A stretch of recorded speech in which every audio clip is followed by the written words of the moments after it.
Okay, well, welcome to another episode of Brothers, Battles, and Bounty, where family, business, and your journey to success converge. Welcome back. Today's topic, we're going to be talking about Black Swan events. And we are your hosts, brothers and partners in business. I'm Andreas. I'm Anton. I'm Stefan. And I'm Martin. So Black Swan events is a pretty interesting topic from the standpoint of what exactly is a Black Swan event. And I think it'd be important for us to kind of come to a consensus of what it is, but it's basically a significant major event that occurs to the operation, unexpected, out of nowhere, but has a magnanimous, huge impact on the future viability of even the enterprise getting through it. And we have gone through many, actually. Have we? Yes. Challenges. Surprise challenges. Surprise challenges. And what I found is there's almost been a minimum of one significant event that totally anticipated that we've had to do, but a Black Swan, like a major devastating Industry changing. Unexpected. Unexpected Right. is the key. Out of the blue. Right. Sucker punch. So that being the case of all the ones that we have gone through, what is one that's pressing right now, that's prevalent and we're dealing with? Well, the one that sticks out and we always talk about, there's many of them, but the one is the immigration one that we had about 14 years ago with our employees. And that was a tremendous blow to us that we were not expecting. So that happened. how would we define the immigration event? What was the So- specifics that happened? Looking back on it, we got a notification from ICE. Homeland Security. Homeland Security. Homeland Actually, Security. Homeland Security. We got a letter stating that they wanted a copy of every I-9 of every single employee that we had. It's called an I-9 audit is what they right. wanted to do. Correct. That's what they did. And we're like, okay, sure. Yeah. Like not a problem. We had like 60 employees, and we had everybody's I-9. Majority of our employees Yes. were with us over 9 years. We had Right. people 9 years and up to 18 years. So we're like, oh, well, Yeah, no problem. if there's one or two, okay, whatever, Well, at we'll the figure time- it out. But at the time, all you could ask for was 2 pieces of ID. You Right. couldn't go for this was more than- 14 years ago, by Yeah. the way. When That was 20. This was 24. April 2014. 10 years. 2014. You're So it's- confusing yeah, it. yeah, It was 10 about years. 10 years ago. Not even that long. Yeah. And This they- month, it's 10 years. Yeah. And so we had all the, we had we all got of our the documents, we had all the and everything papers, on that. we followed So- everything by the book. ICE comes in. And Homeland Security. Homeland Security. They came in, we gave them all the I-9s, everything they were asking for. And it took about a week, 2 weeks, and they came to the building, they came here with their findings. And over half of our employees had to be terminated, For what reason? Why? not having the proper documentation, Right. not the right social security number that matched the name, the whole, and we were just like, what? So we went from 60 people to 30, and Homeland Security said, oh, and by the way, they have to be out of here by the end of the business day today. Wow. Oh, but I don't know if you remember that. Yes, but then they said, okay, fine. What we'll give you 10 days. Right. They gave us 10 days. We negotiated that. Oh, well, that's very kind. And I go, well, wait a minute. We've got Good Friday next week. Yeah. We got to get that. Nope, 10 days. 10 days. That's it. Yeah. So it didn't matter. And and I said, well, what about the people and everybody? And so they were concerned. We had a meeting with the employees and let them know what happened and that they'll get all their pay and all the stuff. And radio stations are calling us and they want to interview us. And, no. This is so anyways, we had to let the people go. And they came back a week later. We were trying to help them find jobs in other places Oh, and that, stuff. before we get, I remember sitting in the office with Homeland Security, and we're like, "Are you going to be deporting these people? Oh, yes, right. Yeah, yeah. Are you going to be deporting them?" And they're I like, said no. "No." We're like, "Well, so what do you? So what? So can?" And we were confused. We're like, Yeah. "So what's going to happen?" Well, they just can't work here. So they can go work Oh, down the street. Remember, right. I remember you Yes. asking him, and I can see Anton like, starting to get pissed, Yeah. and I'm over there under the table kicking him That's like, being just, mild you know, pissed. I was. I'm like, kicking him under the table like, hey, don't. And they're like, oh yeah, they can go work somewhere else. They just can't work here. Yeah. So, So what, we're like- what caused that? We don't know. Yeah. Somebody I must have know. called or who knows. So Just- there's 3 reasons for I-9 audit. One is someone, reports you that there's something going on. And there's 2 other, I don't remember exactly what they were, but we assume somebody called and had them come. So if you like in Chicago, it's probably 90% of every business is in the situation. Correct. It's not like Right. we Yes. were in any Right. way. No. We're So, no- We asked for all the documentation. They gave the documentation. So We here- hired them based on that. so here's the good part. So people start There's a coming good, back. there's a good part. Well, Okay. good part. Interesting. Good is not the well, word. before even that, Interesting. we're still talking about when it actually happened and how Yeah. it affected us. I mean, I don't know if you guys remember, but there were people coming into my office crying that have been Very here for emotional. 18 years. They're like, I have a house. I have kids in college. What am I supposed to do? I've only worked here. I don't know what I'm going to do. And for me, as the president of the company, I didn't know what to say. Yeah.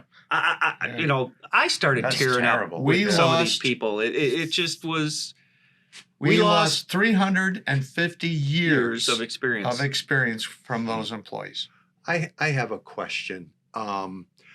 Did they find did Homeland Security find any violations or anything that Trendler did that didn't meet industry standards or what the No. federal law? No. No.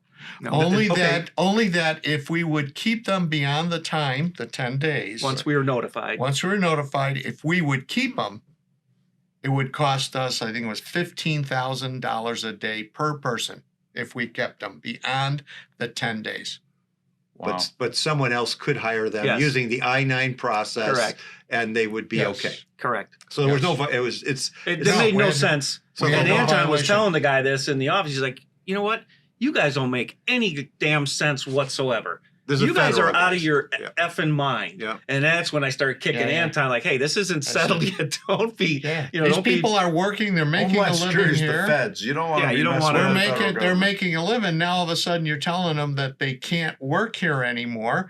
And so we were all worried about all this. So a week later, people start coming back to pick up their final paychecks and different things. And we're like, hey, did you check out this place for a job or different stuff? How's it going? Oh no, everything's fine.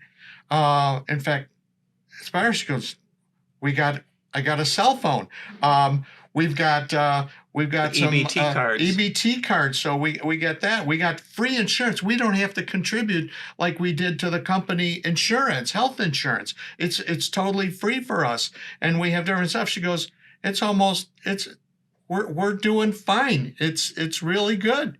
So, And we were just And- like, Economically. and then the one person goes, wait a minute, you got a cell phone? Where'd you get that? Oh, okay, over at this place and so and so. And So Wow. is the law?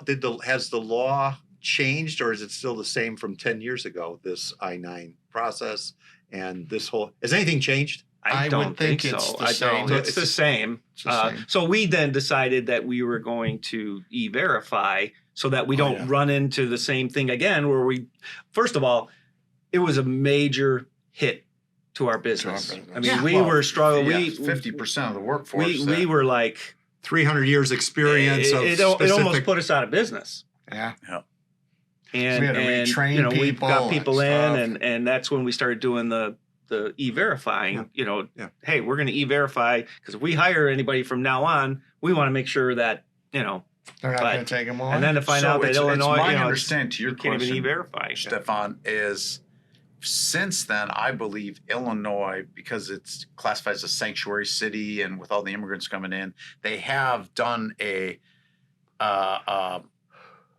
something to rescind that, but we're not in any position, nor are we willing to buck the system. But it's my understanding the state of Illinois. I think things have Yes. changed Yeah. since then. Absolutely. The law didn't change, but the way they handle it. enforcement of it, I think, has Yeah. changed. Right. I think I don't want to find out. But, So you know, lessons learned from this, and to share with folks out there that may our exter- system is effed up. our The government, system- the government government system is effed up. It just makes no sense what they were telling us at the time, Okay. and it still doesn't make any sense now. It was political.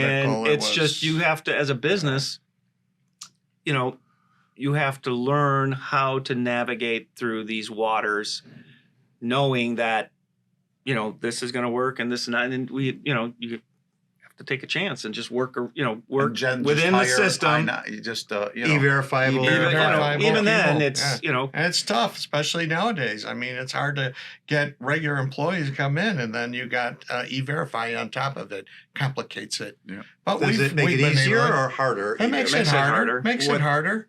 You know, So- because it's not there. But I think I think that It's all clearly makes it a black swan We got event through in all it. facets. we got through it, but it almost put us out of business. Right, right. So, with the interest of other black swan events, what other kind of major experiences in this realm have we had? One I could recall was probably the Civil War in Yugoslavia. oh wow, I yeah, mean, that was huge. We had 1/3 of our business at the time. what year was that roughly? Put it in 1990, 1992. It Okay. started in May of 1990. The and war, ended- right? No, The no, war it that was- broke out. Yeah. over Civil there? War. The Well, it Civil- took a while because there were Right. 6 different provinces, and the first one was And what So- relevance does Yugoslavia have on Trendler at that time?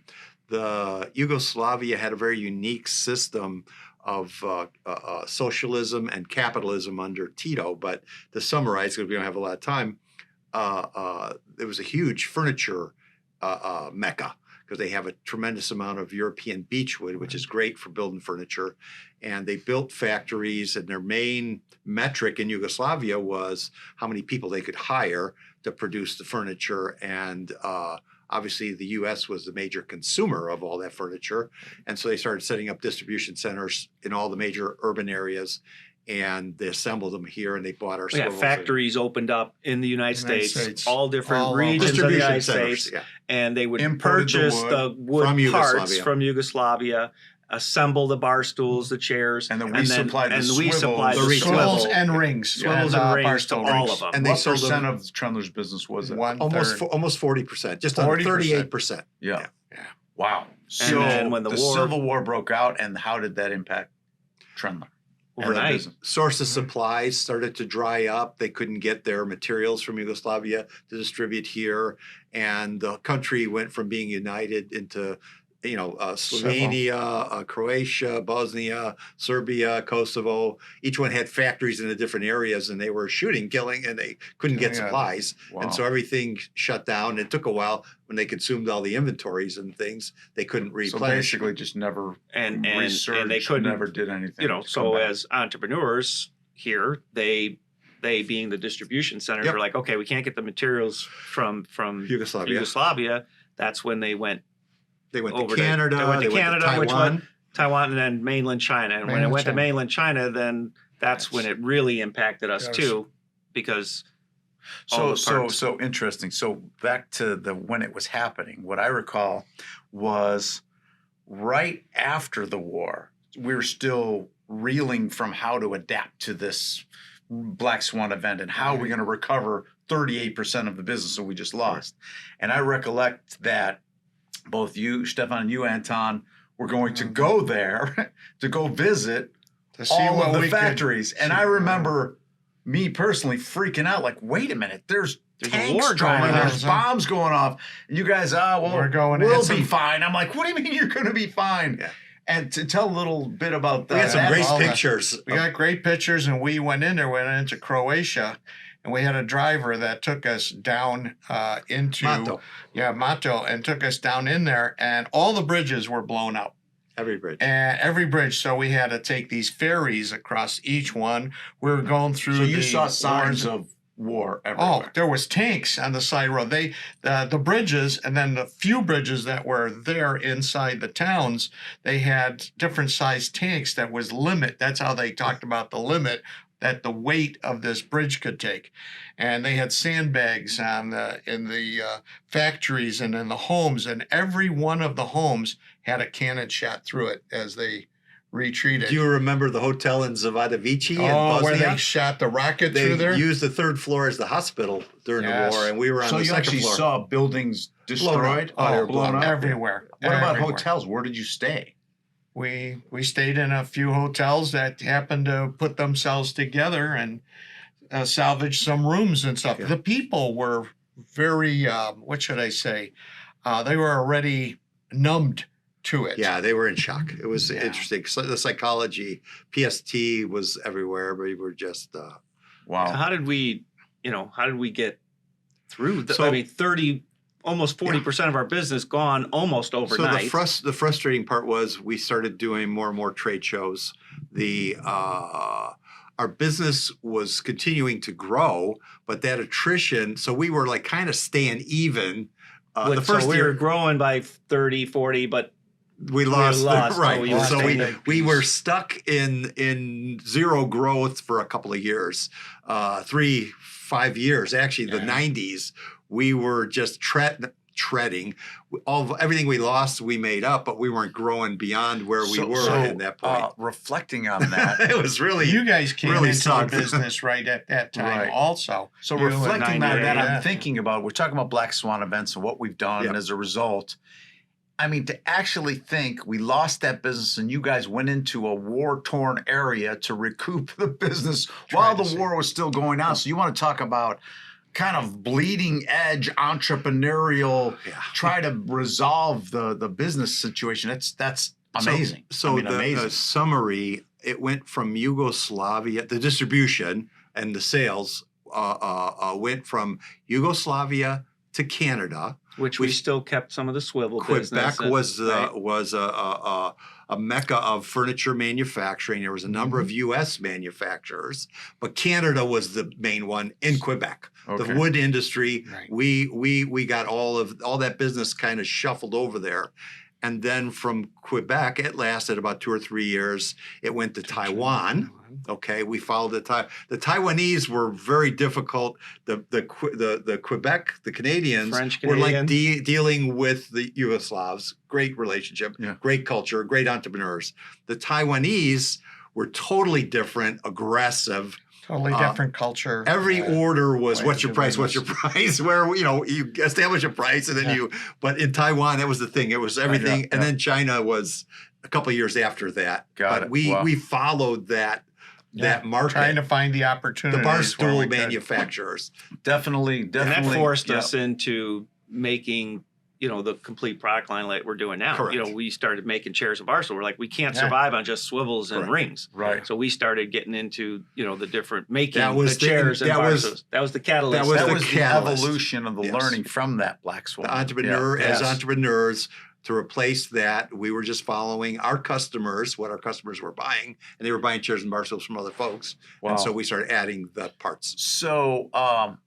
Yeah. with the interest of the topic, Black Swan events, Yeah. was there any others that are noteworthy that we can think of? I remember the one was, we won't mention the company's name. We'll call it XYZ, Okay. where they were a major competitor of ours for 30 years or longer, 50. 50. 50 years, Yeah. competitor, back and forth, back and forth. We'd always, kind of be scrapping. And then the one year they did just something completely crazy, which was they would give a swivel for free to every customer that bought a Wow. bar stool frame. Wow. And it was like, We had no. we weren't making the bar stool frames at the time. Correct. So we're like, all that swivel business is going on. We can't just, what are we going to do? Just give the swivel away? It was a direct attack Yes. on us. Yes. They wanted to finish us off. Right. Right. And so Ah, plain they and wanted to- simple. they wanted to- the That was- the that gloves was came on the off, neck. and it was let's. And, No, choke that was the life out of us. South Side. You're There going was to no die. way to, how are you going to deal with that? You know, And whatever. so upon that And realization, that had hit another pretty hit strong. That's- to our sales for like 3 months, 4 Yeah. months, 6 months, however It long was it a was. good 18 to 2 years. Yeah. So Yeah. then we realized, okay, we're going to start. You're going to make making swivels. we're We're going to gonna make make barstool Barstool frames. And we went into the barstool frames, and that's one of the largest product lines that we're doing now still. Yeah. Yeah. Yeah. Which And was so, so. and they're not yeah. doing it anymore. Oh, look at that. Look at that. So See it that? seems as if the theme I'm sensing here is that obstacles, black swan events, are really raw Opportunity. material for breakthroughs. Yeah, yeah. Well, hindsight. Be careful what you're asking for. Right. When you don't have a choice, your back's against the Yeah. wall. Yeah. You know, it's kind of The fight or flight kicks kill or in. be killed. Right, You know? yeah. Well, Yeah. You just jump back in and start swinging. that's a great, never even thought of it that way. Yeah. Well, That's Well, a you great look way at- to look at it because that's why we are where we are here today. every black swan event, we've became better. Stronger. Stronger. So let's think about what is it about us, our company, our culture that creates that energy? And I'll tell you what I think. Yeah. So you're going I to ask the believe- question and answer it. Why don't you I answer know. it? Go ahead. I Go ahead. believe- That's pretty. That's my style, you know that. No, I'm gonna. I believe the one that got that Just don't launched forget in me, us okay? Oh, sorry, we gotta go. Yes. We wrap it up here. is dead. The guy There you go. who Okay, I started don't have to it. say it. You said it. And when he came out to this country. I mean, he had a 6th grade education.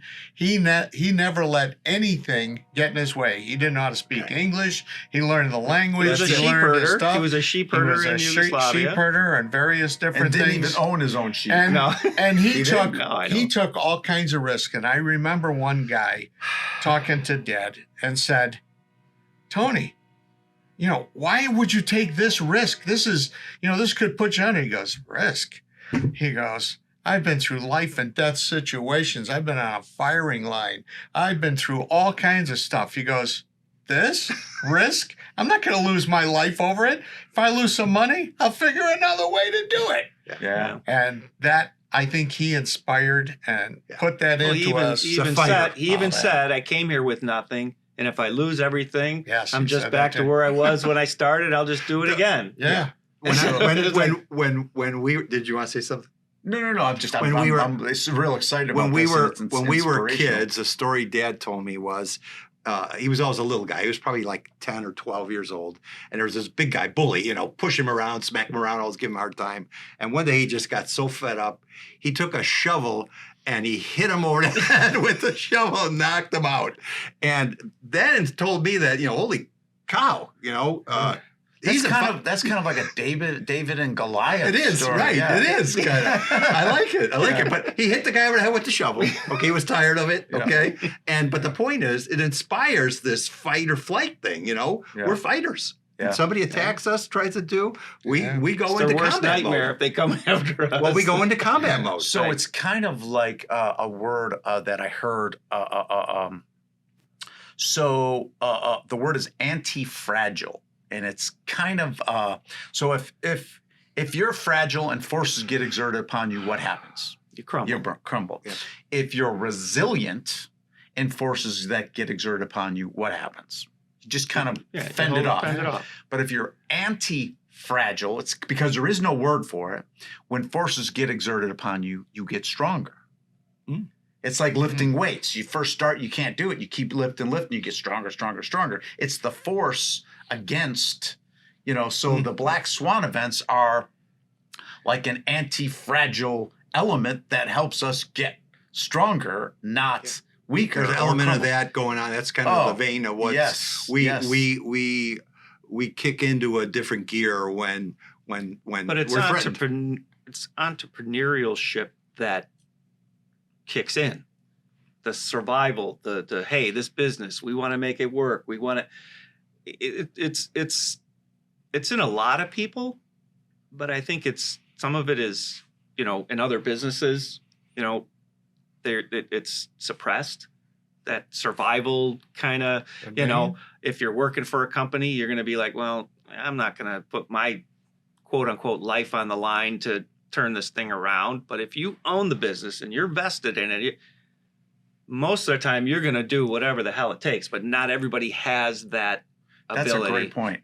I emphasize it's a great point because I'm thinking about us as a family business. Each one of us kind of know that we have our backs. We got each other's backs. And that helps in the exertion and knowing, geez, this is going to be tough, but we know we got each other's backs, and that helps us to stay strong and continue to face things and work through it. So with that being said, is there any kind of closing comments with the interest of time and everything we've been embarking on here? Closing comment for me is, I realized something today that I, never realized, was that these Black Swan events made us stronger. They were, you think about them, they were horrible. Yeah. But every single one that gets thrown at us, COVID, other one, just we've Douglas. I mean, there's multitude of them. Yeah. And we've made it through. Amen. And it's like, damn, that's okay. I'm liking this, and it just shows that if you have the will and you have and Dad always said this, if you have the will and the drive, don't worry about it. It's gonna be fine. So the realization I have, my closing comment is, with knowing that and exuding it, I think if we could harness this and all of us work more unified and focused with the combined energy, which we are, but now with a more conscientious effort, the progress and the ability to withstand whatever comes our way, it's almost like we're going to be looking for it, looking for the opportunity for growth. So anything else? And I think it kicks in instinctively. It isn't anything that, we're like, hey, we need to get into this mode. No, it's like automatic. It's automatic. And I've seen that so many times with my brothers, my partners here. When we've gone into that, it's not like, let's sit down. What are we going to do? Let's take it. Let's analyze it. And we go right at it. We don't sit there and complain, and we look at where we can affect this. What can we do?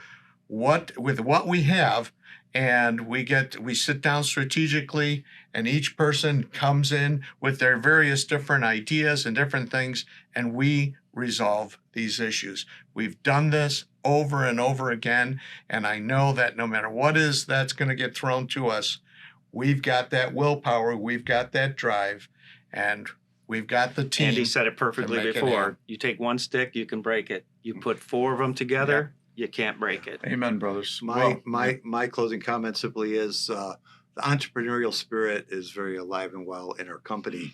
But our nation and our world needs more entrepreneurs because we create and service things. The ability to innovate, entrepreneurs have the ability to innovate. We collaborate versus compete with each other.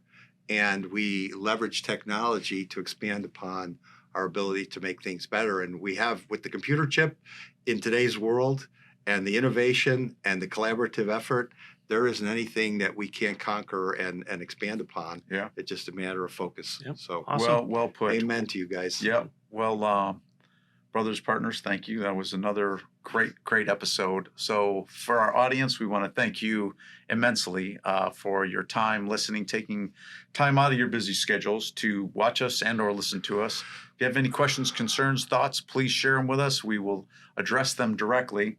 And please listen to us on all the mediums that offer our podcast.